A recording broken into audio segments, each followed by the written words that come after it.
The smoke from the burning cabin hung thick in the cold night air, choking Jamie Fraser as he crouched behind a fallen log. Bullets whistled past his head, each one a warning that the British soldiers were closing in fast. His heart hammered like a war drum. Claire knelt beside him, her medical bag clutched tight, her face streaked with dirt and fear. "Jamie, we cannot stay here," she whispered, her voice steady but her eyes wide with panic. "Brianna and the children are trapped in the root cellar. If those redcoats find them..." She did not finish. She did not need to. Jamie gripped his pistol harder, the metal cold against his palm. For weeks the war had pressed closer, tearing at their quiet life on the ridge. Loyalists and patriots clashed like wolves, and now this patrol had come for them specifically. Someone had betrayed them, someone close. He glanced back toward the trees where young Ian waited with his rifle, face grim, ready to die for the family. Roger was somewhere in the shadows too, protecting his wife and son with nothing but a knife and prayers. They were all here because of him, because Jamie had chosen to fight for freedom instead of safety. A shout cut through the darkness. "Fraser, surrender now, and we spare the women." The voice belonged to Captain Amos Black, a man Jamie had crossed paths with before, a man whose eyes held no mercy. Jamie knew Black's kind. He had seen it in every battlefield from Culloden to this new American war. Black did not bluff. Claire touched Jamie's arm. "We run, together, like we always have." But Jamie shook his head slowly. Running would only lead the soldiers straight to the root cellar, to Brianna, to the grandchildren whose laughter had filled their home only days ago. He remembered the night before, when little Jem had asked him why the world was so loud now. Jamie had no answer then. He had none now. Suddenly, a new sound cut the night. Not a gunshot, but a low, mocking laugh that seemed to come from everywhere and nowhere. Jamie's skin prickled. He knew that laugh. It belonged to the stranger who had appeared at their door 3 nights earlier, a tall man in a black coat with eyes like polished coal. He had called himself Elias Crow and spoken of deals that could turn the tide of any battle. "Send for the devil when the hour grows darkest," Crow had said with a thin smile. "I answer quickly." Jamie had thrown him out then, calling him mad. But now, with Claire's hand trembling on his sleeve and the children's lives hanging by a thread, those words echoed like a curse. Ian fired once, dropping a soldier who had crept too close. The man screamed and fell, and for a moment the shooting stopped. Jamie used the silence to think. His mind raced back across the years, to the stones at Craig na Dun, to the pain of leaving Claire behind, to every time he had barged into death to keep her safe. He had given his body, his freedom, even his name, but his soul, that had always been his own. Black's voice rang out again. "1 minute, Fraser, then we burn the rest." Flames already licked at the far cabin. The root cellar sat only yards away, hidden but not safe. Claire's breath caught. "Jamie." He looked at her then, really looked, seeing the woman who had crossed time for him, who had healed him when he should have died, who carried his heart in her hands. He saw Brianna's face in hers, and Roger's quiet strength, and Ian's fierce loyalty. They had all followed him here. They would all die here unless he did the one thing he had sworn never to do. The laugh came again, closer this time, slithering through the trees like smoke. Jamie stood up slowly, ignoring Claire's sharp tug on his sleeve. "Stay hidden," he told her. His voice was rough, almost broken. "If I fail, take them and run to the stones. You know the way." Claire's eyes filled with tears. "What are you doing? Jamie, no!" But he was already stepping out from cover, hands raised. Pistol dropped in the dirt. The soldier's lantern swung toward him, pinning him in harsh yellow light. Captain Black stepped forward, sword drawn, a cruel grin splitting his face. "Wise choice, traitor." Jamie met his eyes without flinching. "I did not come to surrender to you." His gaze shifted past Black into the deeper dark where a single figure waited, tall and still. Elias Crow stood there as if he had always been part of the night, coat flapping in the wind that had not blown a moment before. Crow's smile widened. "You sent for the devil at last, James Fraser." Jamie's chest tightened. The words felt like chains closing around his throat.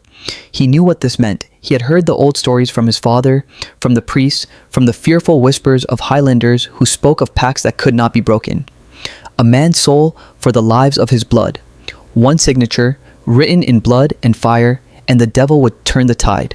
The soldiers would fall, his family would live, but Jamie would never truly belong to himself again. Black laughed. "Talking to ghosts now, Fraser? Pathetic." He raised his sword. Jamie did not look at him. He stared only at Crow. "What do you want?" he asked, voice low and steady though his knees wanted to shake. Crow tilted his head. The same thing every man offers when the night grows too long. Your soul, unbound and eternal. In exchange, these soldiers vanish before dawn. Your wife, your daughter, your grandchildren, they walk free. No more running. No more graves on this ridge. Claire's cry pierced the air behind him. Jamie, don't listen. It's a trick. But Jamie could already see the truth in Crow's black eyes. The power was real. He felt it humming in the air like lightning before a storm. The soldiers around Black shifted uneasily, as if they too sensed something unnatural had stepped into their midst. One man crossed himself and muttered a prayer. Time slowed. Jamie thought of every promise he had made to Claire across the years. He thought of the stone circle and the life they had built despite everything. He thought of the small hands that reached for him at night, trusting him to keep the monsters away. And he knew, with a cold certainty that settled deep in his bones, that he would pay any price to keep those hands safe. I accept, Jamie said. The words left his mouth like stones dropping into a well. Crow's smile grew sharp. Then step forward, James Fraser, and let us seal the bargain. The soldiers raised their guns, but before they could fire, a wind rose sudden and fierce, scattering leaves and embers. Jamie walked toward Crow, each step heavier than the last. Behind him, he heard Claire screaming his name, Ian shouting, the world he knew cracking apart.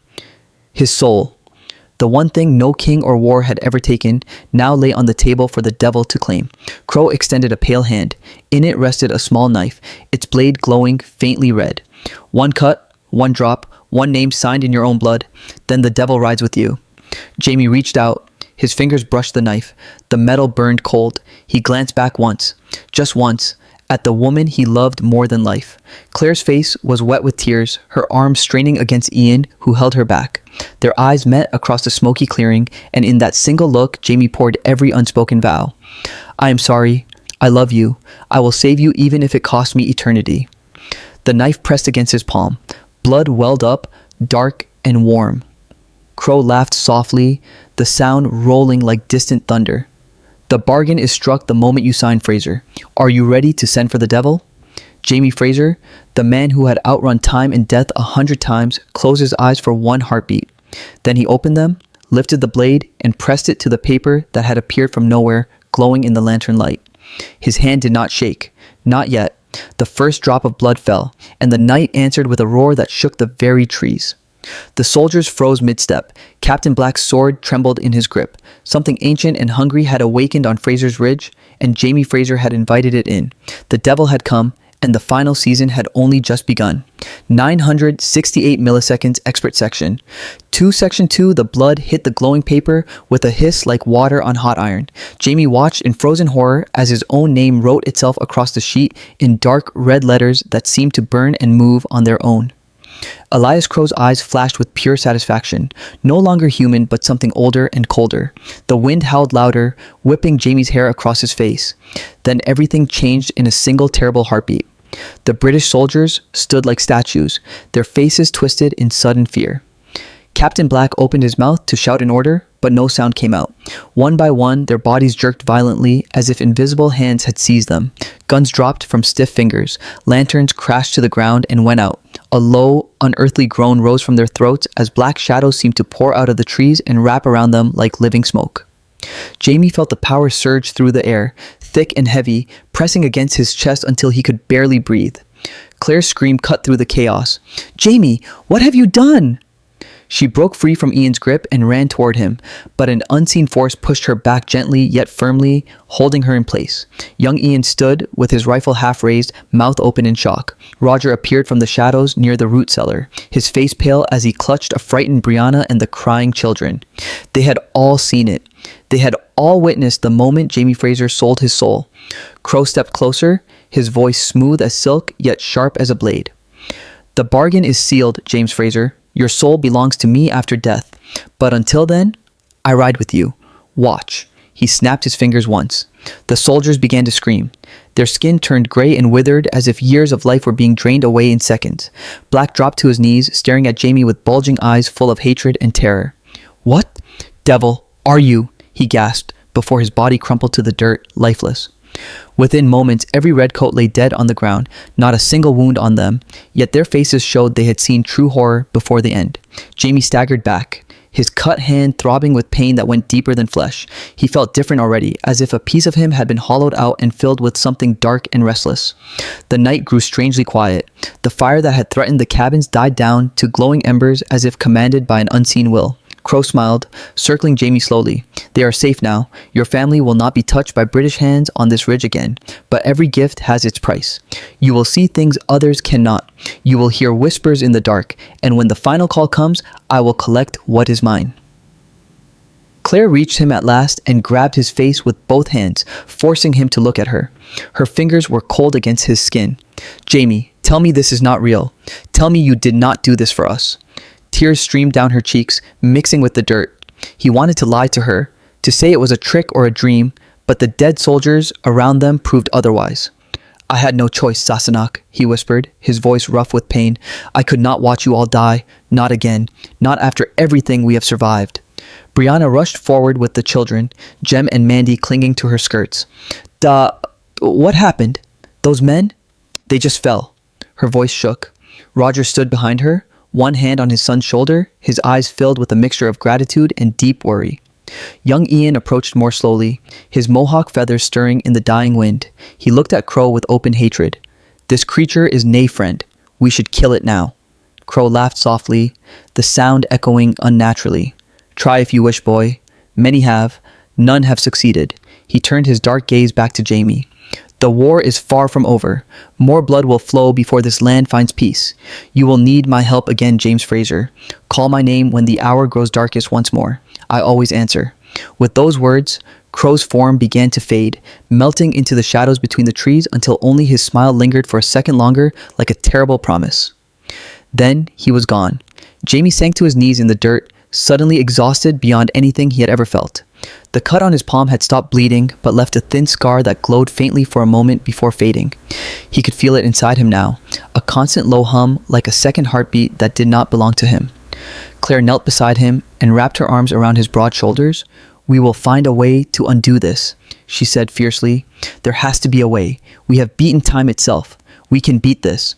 But her voice trembled, betraying her fear. They buried the soldiers quickly in a shallow mass grave away from the house, working in grim silence under the moonlight. No one spoke much.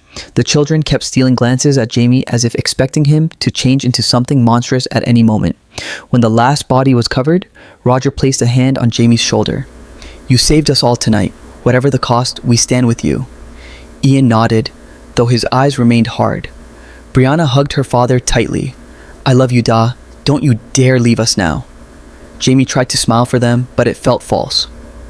As they walked back to the damaged cabin, he kept hearing faint whispers at the edge of his hearing, voices speaking words he could not quite understand. They sounded like promises and threats mixed together. Inside the house, Claire cleaned and bandaged his hand with steady surgeon's hands, but her eyes kept searching his face for any sign of change. How do you feel? She asked quietly when the others had finally gone to rest. Empty, he admitted, and yet stronger, as if something is waiting inside me. He pulled her close, breathing in the familiar scent of her hair. If this is the price to keep you and the bairn safe, I would pay it again, but I fear what it will do to me before the end.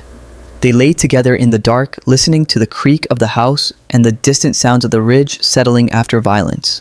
Jamie stared at the ceiling, unable to sleep. Every time he closed his eyes, he saw Crow's smile and the paper signed in his own blood. By morning, the ridge seemed peaceful again, almost too peaceful. Birds sang and the sun rose warm, but Jamie felt eyes on him from the shadows. When he stepped outside to check the fields, a black crow perched on the fence watched him without flying away. It tilted its head exactly like Crow had done. Jamie whispered under his breath, "Stay away from them."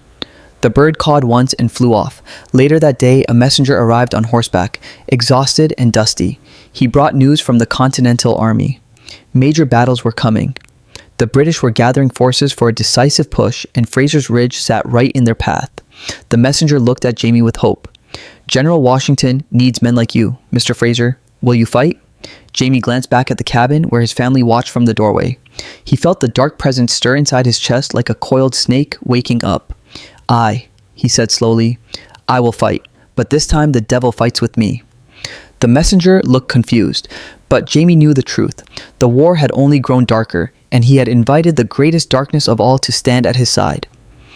As the messenger rode away, Jamie clenched his scarred hand. The final battles were coming, and he was no longer sure if he would still be James Fraser when they ended, or something far worse.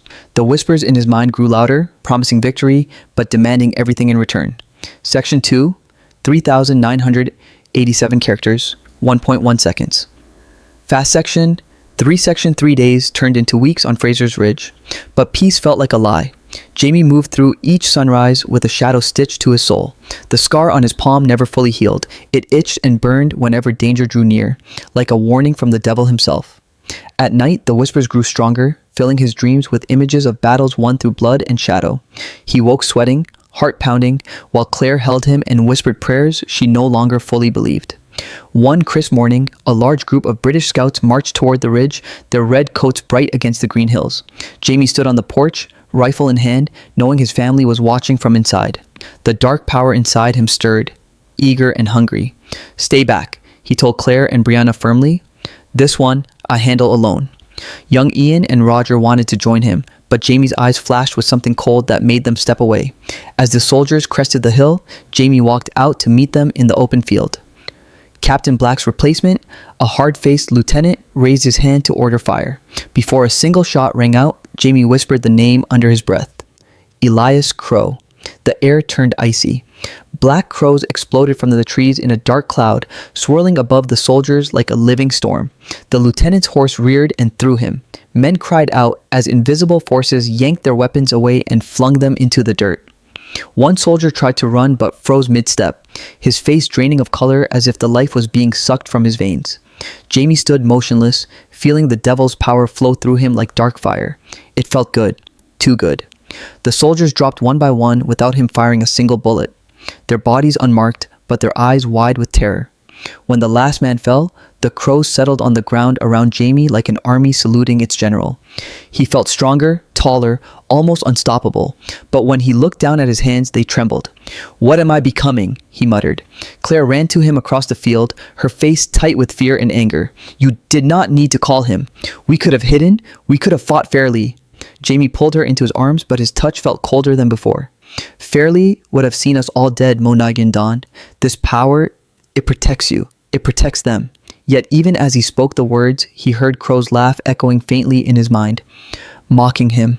That evening, the family gathered around the table in heavy silence. Brianna could barely look at her father. "Da, you're scaring the children?